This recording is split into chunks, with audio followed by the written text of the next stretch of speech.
Good evening and welcome to Being Black on Craft, where we don't apologize for recognizing our influence on craft beer. This is Angie, the undeniable vixen, your host, and we have a great pair for us this evening to talk to, but I have some beer news, so let me start that.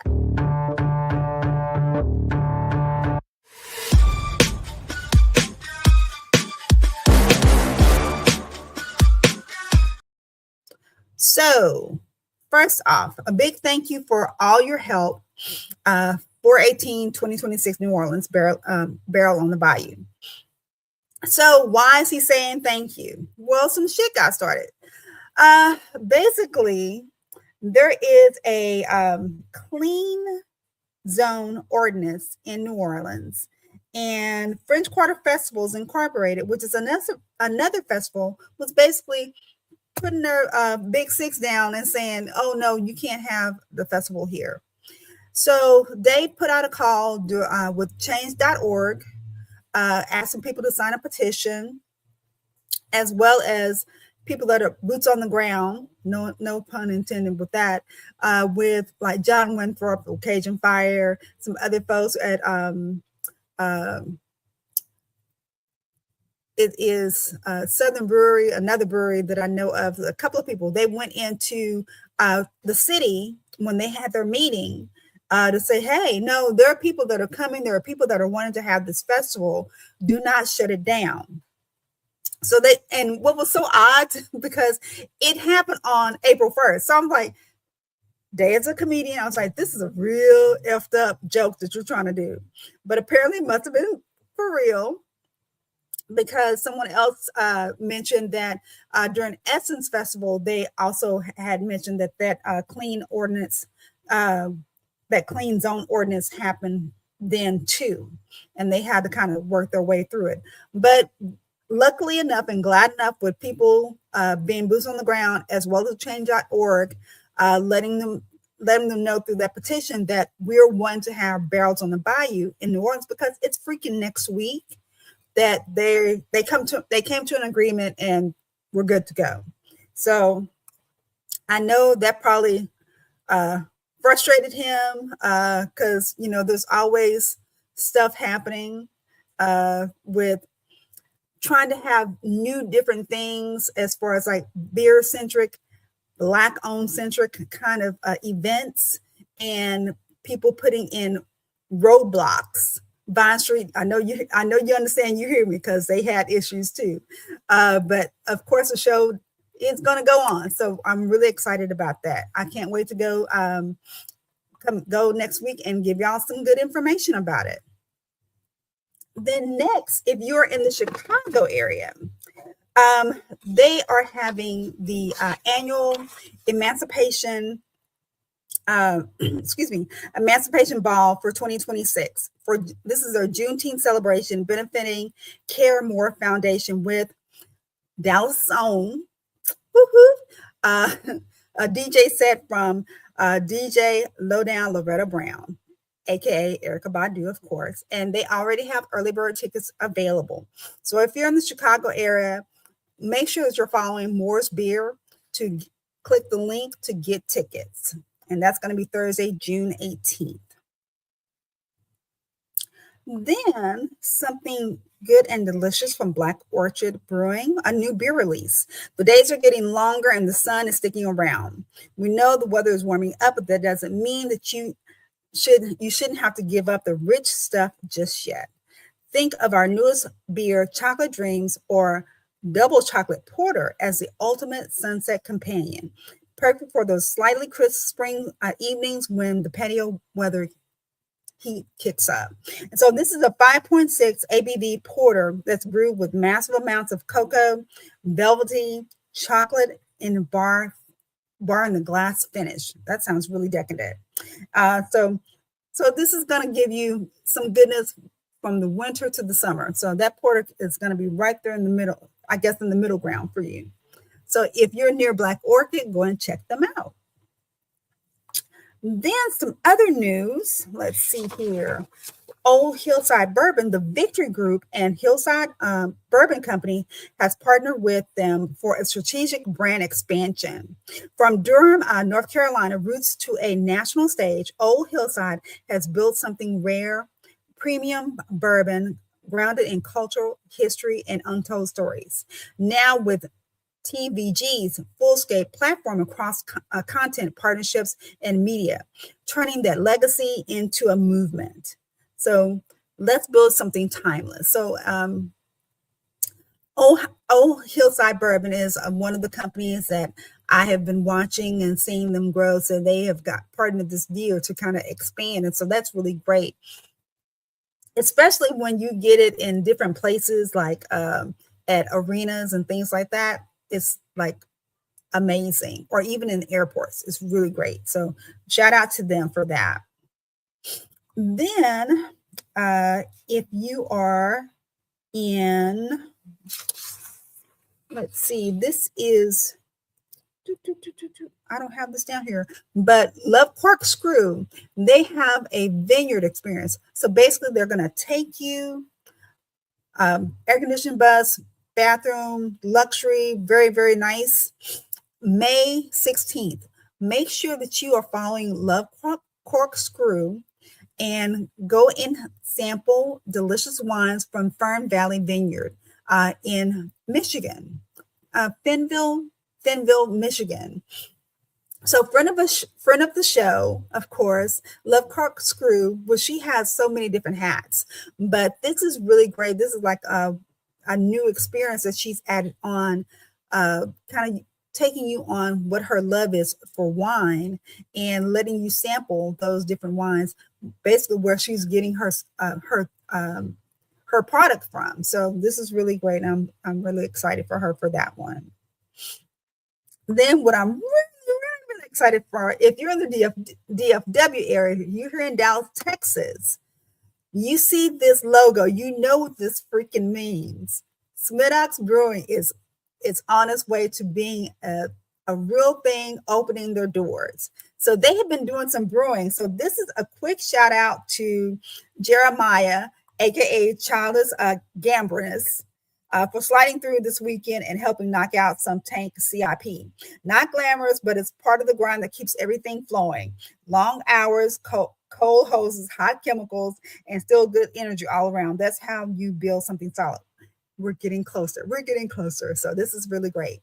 From the short order porter, when I first heard about Smittok's, and we lived in the same place, probably within 30 minutes of each other, and I could not get a hold of the short order porter, and people from other states had it, I was pissed and I was intrigued.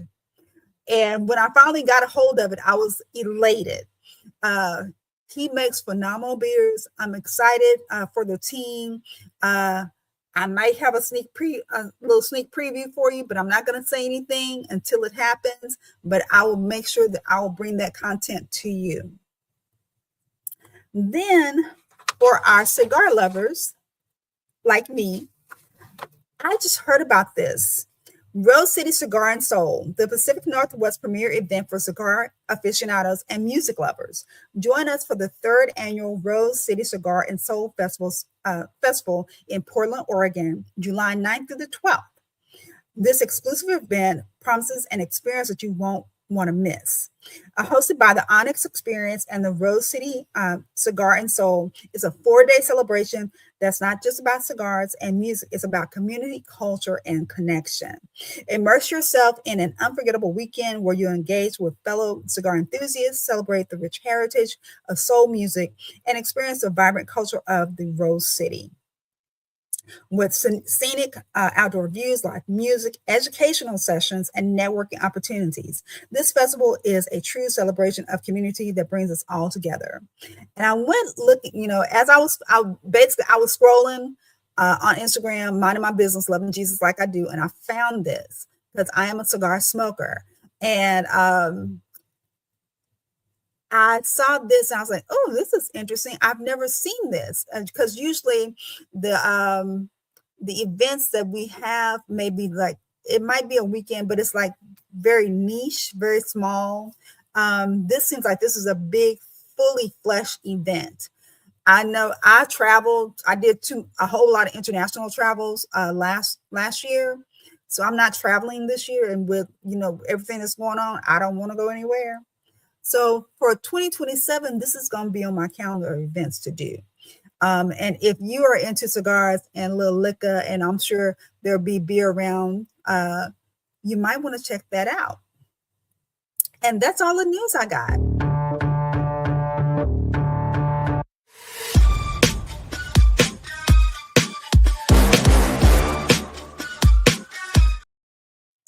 All right, so let me go ahead and bring up my guests. Hello, hello. Hello, hello. Hello, hello. It is great seeing you guys. So again, I think I was on Instagram, scrolling through Instagram, minding my business, loving Jesus like I do, and I happened to see Bear King Brewing. I was like, now this is new. And I was like, it's a Black-owned brewery. I need to know more about these people. So that's what I reached out. So thank you so much for taking the call and being willing to share your story, because we want to know more about you and more about the experience, the ups and downs, the wins, everything. So let me start from the beginning. So of course, we start from the beginning. So what is your origin story of Bear King Brewing? What brought y'all together? Well, I started Bear King Brewery out of a necessity to basically control the imaging of people of color in craft beer. I wanted to do something. I had previously. This is not my first beer company I've been with. So people that know me, I was with Crafted Culture Brewery, which was Columbus's first Black brewery. And I wanted to step away from that and be on my own. And so I did a final launch. They were launching in a new building, a partnership, and I did a final launch there. Then I decided to step out on my own to ignite, control everything. I wanted to really control. I'm an entrepreneur. So I really wanted to control the story of my experience in craft beer and really like say, hey, this is who I am in craft beer. This is what I want to bring to the table. This is the type of business I want to do. Transparency, honesty, networking, all the things that, I really hold very dear to myself about doing business and having that love for craft beer. I made such a great impact in my previous, craft beer business that I felt like, hey, I can roll this over and kind of move forward with this and control the imaging, control what I kind of put out. Because when you're sharing a business, you gotta answer to people. And I just wanted to do something. I wanted to do something where I say, hey, this is totally a love child that I have, and something that I have a passion that I want to do. If I want to put out this type of beer, I can. If I want not to put out a certain type of beer, I can. And so it came out from that. Also, the great reception I received. We're in Columbus, Ohio, and I got a tremendous reception from our people and all people in craft beer. So I was able to connect with a lot of people, from my regular customer to city officials, to other business people, make network. And I just really enjoyed that aspect of craft beer industry, where they received me so well and really was able to grow in that. And so I just wanted to take that to the next level and step with it. And that was part of it, because I was received so well. And the next thing was like, how do I take this step in this journey to the next phase in my life and portray that in a way that I want to control it. And so that's really what it came out of. And also just continuously that positive imagery and craft beer overall, from product control to development to imagery, to also who we are as a people in craft beer, because there's not a lot of us. And being able to network with a few of the other brands, like DFQ that I work with now, and Eternal Growth, where I work with as well, and started networking and doing a partnership with them, and being able to just capitalize and build, and we're just doing great. And so that's really what this, for me, that's what Bear King Brewery started from. As far as working with Malik, I had actually worked with him in the previous business that we were in. And I think we did a marketing campaign. We did a marketing campaign at one point, and we kind of, during a certain time frame, separated a little bit. But I said, hey, man, this guy's, I call him a kid, but he's a grown man. But I said, this kid's great. He has a great personality. He loves craft beer. He took his own journey in brewing, and I just reconnected with him. And it's just been, off since then. We've been able to really connect, and him coming in on the team as our brewer, learning, developing, and growing, it has been fantastic. And it's like we never separated for that time. And that's what's really great too with this, is like that connection. But I'll let you go ahead and tell your experience too. So I've been brewing, I can say, recently I've been thinking about it. I feel like I keep like downplaying it. I keep saying 2 going on 3 years, but I really feel like it's like 3 going on 4. So I was with a previous company, and I kind of that's when I first got my hands into the craft beer side of things, just seeing what it was. It's funny. Ultimately, I was one of those guys who, before I got into this, was like, beer. Oh my God, well, beer just tastes like beer. Like that. There's no other. Like what? Oh no, y'all drink beer? Oh my God. Now I'm an IPA guy. He hates IPA. I won't say hate him, but he's not an IPA guy at all. So we have that little banter all the time. You can only imagine how that goes. But so I went from not liking beer to choosing the beers of the beer. You know what I mean? So, but just being able to really get my hands on it, and from the times I pour the grains into the mash tun to it being in the tap room and seeing the looks on people's faces when they drink it and they like, oh, this is good. Who made this? And I could just sit right there and look over like, yeah, I did that. You know what I mean? Like that feeling itself, that's one of the biggest things that kind of draw me to craft beer itself. I'm just being able to, that sense of accomplishment, you know what I mean? That sense of you're low-key being a scientist, you know what I mean? Like I'm in here working these crazy experiments and it's going to come out good for the benefit of the people, you know? And ultimately, I can just say that I am definitely now a beer person. Like I've converted a lot of my friends. I'm like, no, you're drinking some beer. They're like, bro, I'm like, no, I don't want to hear that. Drink this one, try this one. Cause like me, I had to try about 4 of them in a row to realize, okay, there is a difference. I like 2 better than 4, and 3 is not for me. You know what I mean? So once I do that to them, I get them hooked. Now we going out to breweries and we drinking together and everything. But the journey has definitely been a journey, and I'm loving every step of it. So what I wanted to ask, as far as like every great duo has a rhythm. So are y'all more like Outcasts, or do y'all feel like maybe Will Smith and Jazzy Jeff? He's a DJ, I'm the rapper. I was like, Will Smith and who? Wait. Where are we going? The Bad Boys, Mike and Marcus?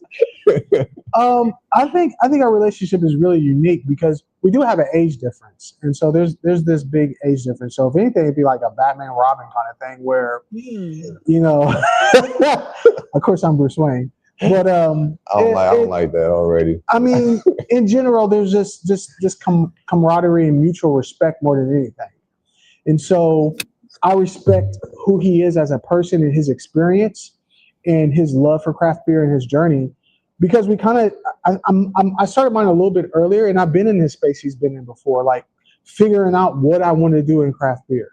Like, how do I take myself and put it in this industry? How do I learn from it? How do I grow in it? And so I got a little earlier start than he did in it. But, the biggest thing is just like that mutual respect. And so right now we're in a stage where it's limitless. Like, I'm not a person who says, my way or the highway. It's like, I'm not an IPA person, but I said, hey, let's make an IPA, even though I'm not really an IPA person. Like, you make that, you cultivate it, and let's see what we can do. So it's about that. Hey, I want you to grow. I want you to develop. I don't want to overshadow you. I don't want you to be stagnant, and I don't want you to feel compressed. You have to be able to take the people around you and help them. And if that leads them to growing outside of you too, that's an accomplishment. And so that's my mindset, and that's how I look at our relationship. Is like, hey, I want you to be phenomenal. I want you to be, unbreakable, and just keep growing and keep learning. And so we have this camaraderie and this honesty and transparency that we deal in. I would say more like Yoda and like Anakin, because like he get to talk and he don't know what he talking about. Like, no, as far as me, I would say just a good, like, think about just a good like dojo. You know what I mean? Like, just iron and sharpening iron. So like, if he has questions, I got answers. If I have questions, he has answers. And if neither one of us know the answer, we're gonna find it out together. So like, that's just kind of the best way I would describe it. Just iron sharpening iron. It's good. Okay. So if Beer Kings Brewing had a theme song, what would it be? That's a good question. A theme song. That's a good question. I don't know. Oh, wow. That is a good question. I've never thought about that. I mean, I know what I would want it to be, but Go ahead. Go. What? Y'all two separate people. Go ahead. Yeah. So me personally, you know what I mean? I got an old soul. So like, I'm saying, our theme song would have to be like a smooth operator. You know what I mean? Sade? Like, yeah. You know what I mean? Gotta get that baseline grooving. That's montage ready. You know what I mean? We being here, get the work in, cooking up the beer, got the Sade in the background. I think that's good. For me, with the imaging and everything that I go for with this, it would be more of like a nature ocean sound, not actually music like per se. Sounds? Not sleep sounds, but like if you ever been in nature or by a beach and you just get that relaxing noise, you get that relaxing feeling. I get where you go. That would be kind of the soundtrack to Bear King Brewery. Like, that's why I say every pour tells a story, because I want people to visualize and feel at the same time relaxation, easement. And I fell in love with that when I was in two places, California in Cupertino, and just being by the beaches, seeing dolphins play and stuff like that. And then also the Dominican Republic, where I went out to the beach there and just kind of sat there. And I was like, this is a soundtrack of my life right here. I can listen to this every day and find peace and be happy. And I think everybody should be able to experience that. I am a music person, and so I do have a heavy influence with the music that I put into the imagery that we have. So I am close to like our culture of music, and there's references, there's Easter eggs, and I like to see if people can find those Easter eggs from names to imagery, and then just ideas. And so I won't tell you what them are, tell you what they are, because I love when people come to me like, hey, is this from this? It's like, yeah, that's from that song, or that's from that movie, or something like that. So music still heavily influences our music, our culture of music, but all music still heavily influences me in that. So is there any can art that you can show me to reference the music, where I could maybe see if I can get a reference? The can art is actually in production right now. It's going to be coming soon. If you can see, we got some tanks filled here. So yeah, we actually have that leads us into our production. We are going to be in cans here shortly, and labels will be coming out shortly. They haven't been revealed yet. I have all that sealed, signed, delivered, and ready to be put out. So you will see the official canning and stuff here. I'll make sure I'll send that to you when it does come out. So look for that soon. Yeah. Okay. That's definitely something that will be in beer news. So brewing is an art. What was a batch that made you feel like we are creating a classic?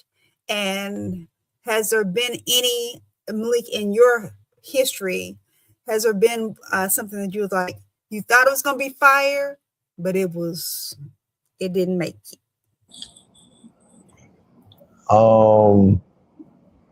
I can say probably me personally, not with Bear King, because we haven't made this particular beer.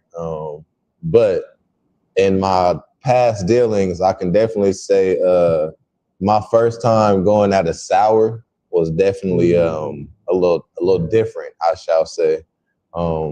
One, I'm not really a big sour guy myself, so like I'm hoping I like the product in general, just because I have my hands on it.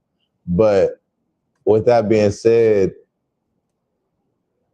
I just don't know what, where, or how, but some way that one just wasn't it. Like I tried it and I'm like, yeah, no, I don't know. But you know how it is. Sometimes it's not a good one for you, it might be good for someone else. Because we did have a couple people that came in and loved it. Now, overall, did it do well? Not too well. But for the people who loved it, me, myself, I strayed away, stick to my IPAs. But that was definitely one dabbling with the sours. Sours are not easy either. They're not that easy. I've done, I think the first time I made a homebrew. So when I was doing homebrews, that's when like Black is Beautiful was coming out. And everybody got that public recipe. I was working with somebody in the industry at the time, and we were doing a homebrew. I actually, a close friend at that time, two close friends, and my son, who didn't know, we had the whole 3-kettle tower set up, and we did it was supposed to be like a strawberry cookies cognac. It was craft beer at that time. We was making all kind of weird names for stuff. And it was a beer that I will tell you right now never saw the light of day. It turned out really, really bad. And it was one of those things you just kind of like put in your repertoire. It's gone now. But I think the person I was working with came back and tried to put cookies in it or something, or it was a homebrew, so there was no filter. It couldn't really filter it. And I was just like, what are you doing? And what's going on with this now? It's not palatable. It's all chewy. Some of it had chunks. That sounds like a good question. Some of it had chunks in it because the person came back and added those butter cookies or some strawberry butter cookies or something, like with the icing on top, something like that. But and this is being not naive and young. Mm-hmm. A lot of those commercial cookies have a lot of oil in them. And so when you try to add that stuff to beer and it's not at temperature, and this was after it was boiled, this is after it was fermented, it was in a fermenting process. And so it was like you added cookies to something that wasn't even up to, dropping temperature. Mm-hmm. And so now you're going to make this almost another mash. Yeah. And this is going to fall apart and go to the bottom. And, we had cheesecloth, and it was truly a home brew. And so we don't have all the correct, technology to filter that out. It was, bottling that thing was a mess. Looking at it there was so many floaties in that thing. And it was just like, yo, what is this? Yo, don't ever give this, and don't ever give this to anybody. Mm-hmm. And we had cases of this thing. We made a lot of this stuff. I think we had like 4 or 5 cases, and we put it in bottles. And so just the bottling process. And so that experience kind of like it. It was a labor of love. We learned from it, but it was one of those things like, no, that's not. We'll never do that again.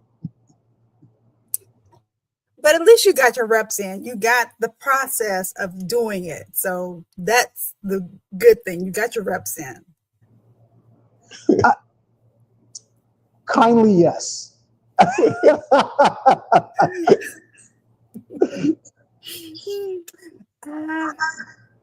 Let's see. So I wanted to ask you, what is a myth about Black brewers that you would like to completely shut down? You said a myth? Mm-hmm. I haven't really. I was about to say, me. I personally haven't ran into too many yet. So now that you say that, I'm gonna start keeping my ear out for them, so we can, break them ties to what people believe. But I personally haven't heard any. I don't know any. I haven't run into any. I have. Now you do run into obstacles, so that is a part that's hard when you run into obstacles in the industry, because a lot of people don't know history of beer and they don't know where beer stems from. Mm-hmm. And women are actually the originators of a form of beer in Egypt. They were taking oats and fermenting them, and you had the mash. And so they were adding honey. They were making like a honey beer wine kind of thing. And they were like the first ones. They were people of color in Africa and Egypt, which you got a lot of different people that came in that area. So you do hit obstacles where I think that once you hit a certain time frame in history, it's more looked at a British thing, or monks did this, and it's more of this other culture's possession. But I mean, it's not really. And so those are the kind of obstacles you run against, of showing people like, hey, everybody can do this. Everyone has that capability, and we can bring you in and show you how to do this. I guess the biggest myth would be like, our people don't know how to brew beer per se, and then so that would be one. So the question, oh, you brewed this? You guys did this? Who did this? Who brewed this? Kind of thing. Like the myth of like you guys got equipment back here? Yeah. You got fermenters and bark tanks, you got mesh tanks, how do you fill a tank? How do you what you know about kegs? And so the myth of like, are people not really knowing? Do you really know beer? Are you guys playing around? And it's like, no, we know how to make these beers. Like, you learn it just like anything else. And I tell people, like, the myth is too, like, it's this impossible task. But I tell anybody, if you can make oatmeal, you can make beer. If you know how to take grains and heat them up, you can make beer. And so that's the myth that I'm glad that we're able to say, no, we know how to do this. And we've done it on a very successful level in Columbus. We do brew festivals all the time. We do this year we're not in it, but typically every year we do a Ohio Black Expo. And that's like a very big thing. And I've been in that since 2019, since they kind of brought it back. And we've been successful in that venture, and just showing our culture and showing our people, like, and it's not just us, but also, are you guys the only people? Like, no, there's people across the country, across the globe, who look like me, who make beer. And you just got to be able to see them and respect them in this space and let them come and be a part of the process. I think that's really, really important to myth bust that myth as far as who makes beer, who are the originators of making beer. That's one thing that, my tagline, we don't apologize for recognizing our influence on craft beer, because it did start with women. It was considered women's work. We had to do that. It was just like, it was We take care of the kids, sweep the floors, and make the beer, because the men were out there foraging and getting the meat for the home. And it's kind of like, yeah, I understand. We are less than 1% and getting a little bit more into it, being more like 1%. It's slowly increasing, but I think that sometimes people don't believe, because it is, like Malik said, it is a science. It takes some brains to do this. And it's like, I don't think you have the skill set. But every time that I talk to someone on this podcast or talk to someone in person, they find out they look just a little bit deep in their history of their family. There was a grandfather, there was a grandmother, there was somebody that did some type of either making beer or making moonshine or making something for the family, or somewhere, that was a second income. It's inbred in us. It's something that, some people, and sometimes they're even able to find recipes of what great grandmama and great grandpa made. And everybody can't do that. No, everybody can't. And I think I've encountered personally, like, I met her at the Ohio Black Expo one year when we were hosting, the beer lineup. Hannah from Dope Cider, and I know she's been on this channel before. I've done many events like the Ohio Black Expo with her several times, and she's dope herself, and she does a great product. And people are always shocked that she has this great product that she makes and cultivates, and has been doing it for quite some time. And so it's one of those things that I'm shocked that more people don't recognize and understand, our history in the industry and what we can do. And I think we're growing more and more, and we're staying strong in this, especially with this economy right now. It's still developing, because we have to cultivate our craft beer in a scalable way. And so we have to be able to come in and scale our businesses from smaller breweries to larger ones, to medium to large. So we have that obstacle of, like, how do I get here from my own grassroots, from my own finances, and scale this beer company that I can't go to any industry and really got financing for, or really I get help from other industries and stuff like that, other people in the industry. But it is a make it or break it industry. Like, people are here and they all have their own visions of what craft beer should be. And so you have to have that passion to be able to scale it. But we're able to cultivate that in our realm when there's not a lot of eyes on us, a lot of funding, and a lot of support per se of people like, oh, this is great. This is going to do this. This is going to do this.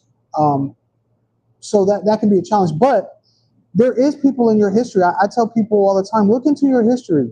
Find your heritage. It's okay to know who you are. Like, I come from my grandfather, Robert Fisher, who's an entrepreneur. And so he would tell me stories. He had an ice cream shop on Hudson, East Hudson. I think it was called the Fisher Eskimo Queen or something like that. And they did ice cream. And so they did a lot of numbers, did a lot of entrepreneur stuff. I come from an entrepreneur, even with my mother, who does her own mediation business and stuff. So taking those qualities of learning how to run a business and do things, even my wife's, she's a baker, and we're doing our own baked goods and things like that. So, learning your heritage, knowing who you are, and also taking those entrepreneurial skills and scaling your business and developing into that is essential. Even if you don't do it in craft beer. I've chose craft beer because I have a passion for it. But whatever your passion is, go for it. Do it. Those principles and those values translate over to other industries for sure. And shake that family tree and see. I had two people on a bar. in my family. One back in West Virginia, and then my other on my dad's side, he owned a corner store. My uncle Richard owned a corner store for years, and so you can't really piggyback off of them, but you can say, hey, this is in me. You know, like this is in my heritage. Mm-hmm. This is part of my DNA, and I can take the torch and take it somewhere else. Like I got family members who are musicians, authors. They have some of their own clothing lines and stuff like that, but it's all in there. And encourage one another, build each other up. We got to support each other for sure. Like seriously. Well, Mama Payton said, "You tell him, son." So you tell him, son. I love it. Yeah, thank you. I will. Shouts out. Shouts out. So, if you created Black Excellence beer, not Black is Beautiful, but Black Excellence, what would it taste like, and what story would it tell? I think it would taste like Sunshine and Blackberry Molasses, which is the beers that we sell. Oh, what are you drinking? Oh, right now we're drinking Blackberry Molasses. You know, we got a party pump right here in Sixtel that we just got to kind of sit here with us and just getting into it. You gotta drink your product. You know, people don't trust you if you don't drink your own product. But no, seriously, I think it would, you know, taste like what we make, and what we've done. And shouts out to what our original recipe with Andrew, who kind of helped us with it from DFQ. Shouts out to him too, who kind of helped me dial it in, and we brought our brewer on to dial it in even more. But Black excellence, that you say that like that, excellence in general, I think it tastes like quality, no matter what beer you're making. It tastes like a labor of love. It tastes like something you're proud of. It's like when you're that parent and your kid hits a home run, and you're proud of them, or they score good on the test, or whatever accomplishment it is that you're going for, and you're giving them support. It's the same thing when you're delivering a product to someone. You say, hey, this is made with honesty, integrity, a labor of love. I found the best ingredients I could find. If it did not come out right, prime example, we dumped the beer the other day. We had a beer fermenting.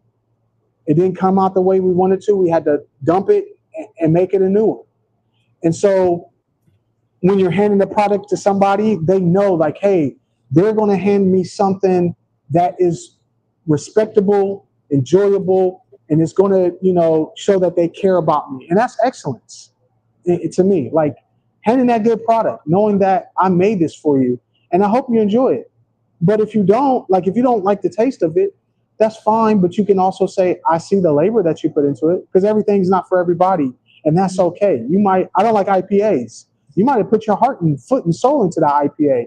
I don't like the taste of grapefruit and soap, and it's okay. But you put your love into it, and I'm throwing jabs at him. You put your love into it, and I will respect that. And I'm not going to not finish the beer. I'm going to finish the beer, but I probably won't order another one. But I respect the craft and the excellence that you put into it. What about you, Malik? What do you think? First off, speak about it. First off, it's fine. You ain't gotta buy another one. I'll order you another round. But into that, now just to kind of piggyback off of that, I don't know how you wanted me to follow that up, but just to kind of piggyback off of that.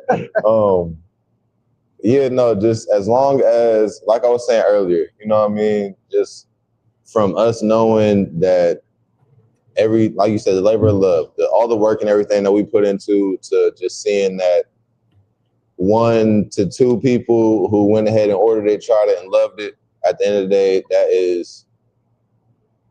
that's Black excellence to me. You know what I mean? As long as someone is loving what I put my love and hard work and sweat into, then that's Black excellence. The piggyback off of that too, like too many people have gone through too many things as our people for you not to bring your A game. Too many people didn't have the opportunity, the finances, the know-how, the capability for you to halfway do something. And so it is a disservice to your heritage, to your people, to all people, when you step into this and you don't give it your all. And that is the most important thing about representing your culture and your people, no matter who you are, to say, I'm going to give it everything because people that came before me, and that doesn't matter if you're Black, you're white, you're Dominican, you're Venezuelan, you're wherever you are, Asian, whatever you are, Indian, that people before you sacrificed for you to be here. So do your best. And that's the excellence part that comes in. Mm-hmm. It's really important. So, thank you for that. I also wanted to just, I guess, because we've been talking about IPAs and the love-hate relationship, I too was on the no IPAs train for a long time. In fact, it was sours. I only drank sours. Sours and maybe like a nice wheat beer. And because I wanted to be a beer judge, I was like, I'm going to have to find out some kind of way to drink these dang IPAs. Ugh. And I finally got a hazy. And that's when I was like, oh, now this is different. And then it opened up my palate to where I started liking IPAs.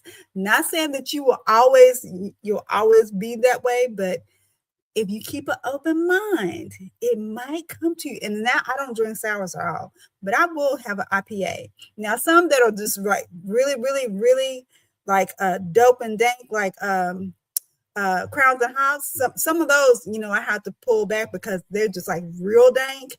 But the kind of medium ones, I'm good with. I can deal with. But you're an IPA guy. Hey, listen, I wholeheartedly agree. Because I'm not gonna lie. Like I said, since I started there and since I went there, I do love me some good bitters, some good hoppy. You know what I mean? Like, but also at the same time too, if a hazy is an option, I would probably go a hazy a whole lot faster, just because I know it's a little more. I'm gonna get more of that like citrusy or that grapefruit, whatever they was trying to go for. I'm gonna get more of that fruit. Where so what's the difference between the two? There's several different type of IPAs too. There's like a hazy, there's traditional, there's like a triple. Yeah, what's the difference? What's the difference between like a hazy and a triple and a standard? Okay, so the difference between we'll just say a hazy and a standard. Right? Okay. So think about it like this, right? So your standards, it's really clear. You can see through it. It looks good. Maybe not to you, but it looks good, But when you try it, that's when you get all of your hops and bitterness and everything. Where some people like me, we like that. That lets me know I'm drinking a beer. Some people don't always want that. So if you get a hazy, that's more of a clouded. And when I say clouded, I say even the bitter and the hoppy flavor is more clouded, so it's more blended into it, almost like a more unfiltered version, so where you're not getting that straight hoppy and bitter taste. You're getting more of that. Let's say it's a mango one, you're getting more of that mango and that citrusy to blend a little more well with it, a little more balanced with it. And then so you make those sound good, so why would somebody make a triple then? So why would somebody like dry hop that boy? Because there's people out there that are not you, Peyton. There's people like me that want that. We like that. They like the torture. Okay. I'm going to take a hoppy beer and even further hop it with dry hops. Yes.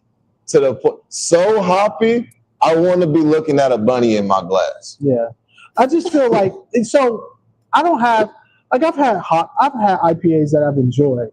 They're not, I'm more of a stout person, more of a. I'm not really a stout person. I found that out. A porter, stout porter. I like ales. I've had some IPAs that I have enjoyed.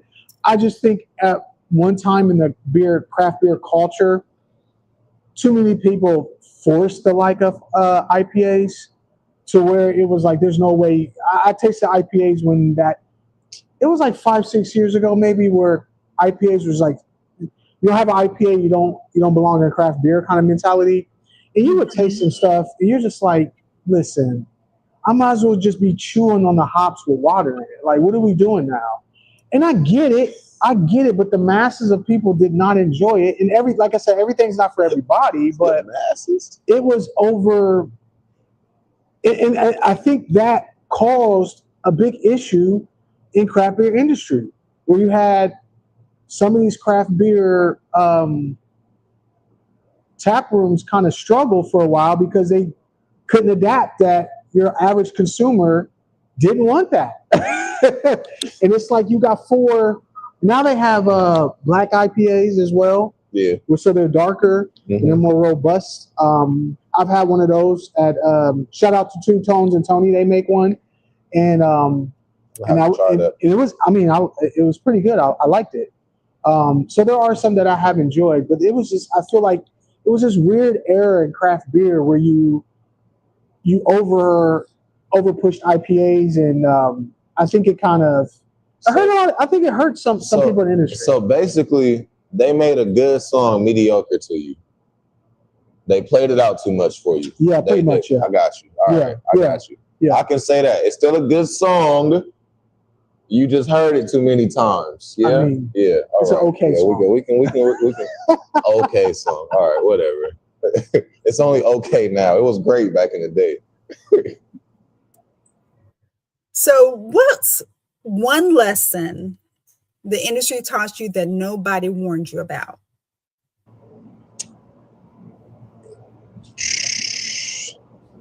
That is a good question. And I need a second to think on that. Okay.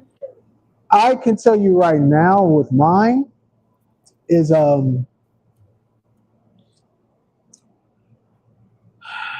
was a hard lesson to learn. It was very impactful and hurtful. I had to grow from it. Mm-hmm. Everybody is not who they are, who you think they are. Everybody doesn't have your best interest at heart. People will try to keep you in a box and stagnate you because they are afraid of your potential and what you can and can't do. And the thing that I learned the most was, like, you have to because it was done to me that I was pressed down so much that I will never subdue someone that wants to grow and shine in their own space. And there's enough space for everybody to shine. Everybody, if I only got a house and everybody ain't got one, what's the point? If I'm the only one eating at this buffet, what are we doing? Yeah. You know, and so I experienced that. I didn't like it. Being kind of like pushed down or felt to be like my ideas didn't matter. Not having a seat at a table being equal. When bad stuff hit, I fell on a lot of grenades.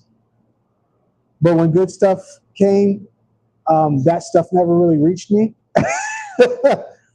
And it was a very, very important lesson for me to learn that there should be good times in this business that you're doing, and you don't only have to take on the bad stuff, in that everyone has to be doing good.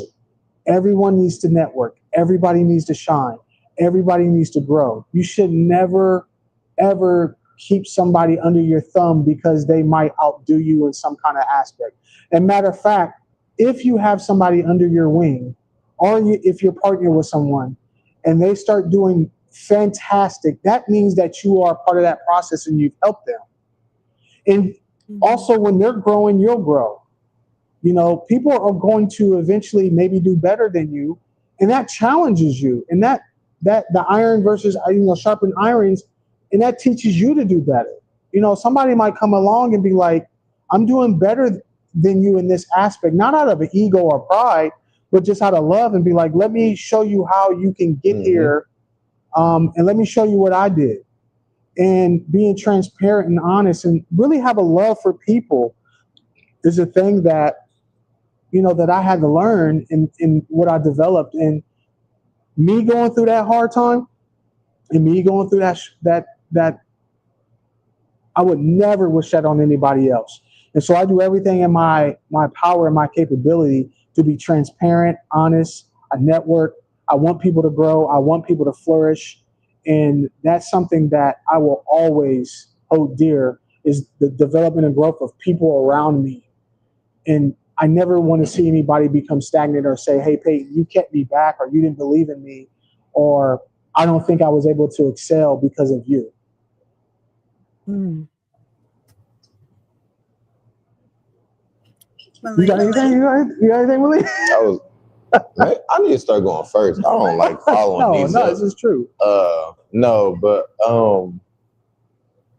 definitely not everyone has your best intentions, and just that's something to kind of just a life lesson, and in general something to kind of always just remember. And just whenever you're doing anything, any endeavors, whether it be working, business, life, relationships, friendships, anything, you know what I mean? Everyone doesn't have, so people could be here today, gone tomorrow, and have their own agendas at the end of the day. Mm-hmm. But I will guess my lesson that I've learned through the years, I guess I would say, is not everyone knows what they're talking about. Mm. Not everyone knows what they're talking about. That's true. So whether it be in the process and production of things, or the business side of things, or just the how to get certain connections, everyone, that kind of goes into the, like Peyton was saying about the craft beer. Everyone has their own idea of what craft beer is supposed to be and how it's supposed to go, when ultimately we're kind of all navigating this trial and error this together. So you went through this trial and this era and came out with this success, which may be a success for you, it may not be a success for someone else. So your advice and the advice you take, you kind of got to just break apart and take apart the bits and pieces that you can and kind of go from there. Just because even unintentionally, like, no one gives bad advice on purpose.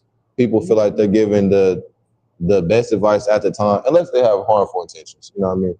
But people give the best advice they have at the time with their basis of knowledge. Mm-hmm. So whether it be they were intentionally giving you this wrong information, or that's just what they wholeheartedly believed, you just kind of take that with a thank you. All right, take this. And now you kind of make your own answer out of what you needed to figure out. That's kind of what my personal lesson has been. I think you find too, a lot of people who have a lot of knowledge are some of the quietest people. Yeah. Mm-hmm. I get a lot of help now, and I've got a lot of resources, people I can reach out to. Just one of them is, his name is David of Buckeye Brewcraft. We do work with him, and that guy's a plethora of knowledge and resources. But he's not a person that is like really prideful and egotistic. He's really, really a great resource, and he'll give you the shirt off your back. But he doesn't have a lot of hubris.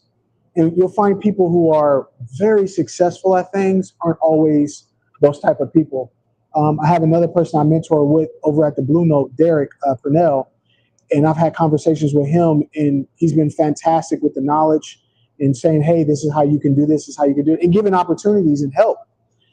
But I wrote for a magazine, the Bexley magazine, and it was like pulling teeth to get him to let me do an article on him.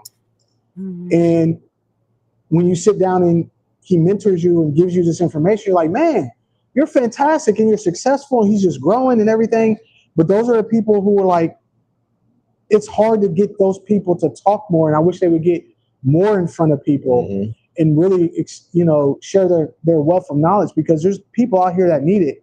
Instead of a lot of the people that you get, like you said, they don't know. And a lot of people like to fake it till they make it. But there's some point where you have to be like, I don't know. And it's okay not to know. And it's okay for everybody to learn together. Absolutely. So my last thing before we leave, I wanted to see what does Beer King Brewery looks like in the next 3 to 5 years. I want y'all to dream a little bit and tell me where you think y'all would be. Production, as far as like scalability of the business, hopefully we outgrow where we're at. We fill up a room full of fermenters and bright tanks and kegs out the yin yang. Doing more than anything, doing honest, good business, building networks, growing with the team that I have. Like, hopefully we want to take the recipe that we have. We're currently on tap at DFQ on High, 1205 North High Street,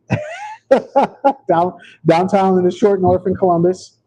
And, hopefully we duplicate that process with Bear King having their own tap room, growing with DFQ, growing with Eternal Grove, growing with other people, other craft beers in the industry. I would honestly like to take my craft beer overseas, to maybe to the Dominican Republic, and start a brand there and get that going. Have something that I can leave to the next generation in my family with my kids. I would love to see Malik start his own brand eventually, or something in craft beer, and just like outdo me in some aspect, to where like, hey man, I need your help. Like, don't, hey man, treat me like white teas. Don't be doing me dirty, man. Like, help me out. I'm gonna have IPAs. Not IPA. I hope he makes a great life.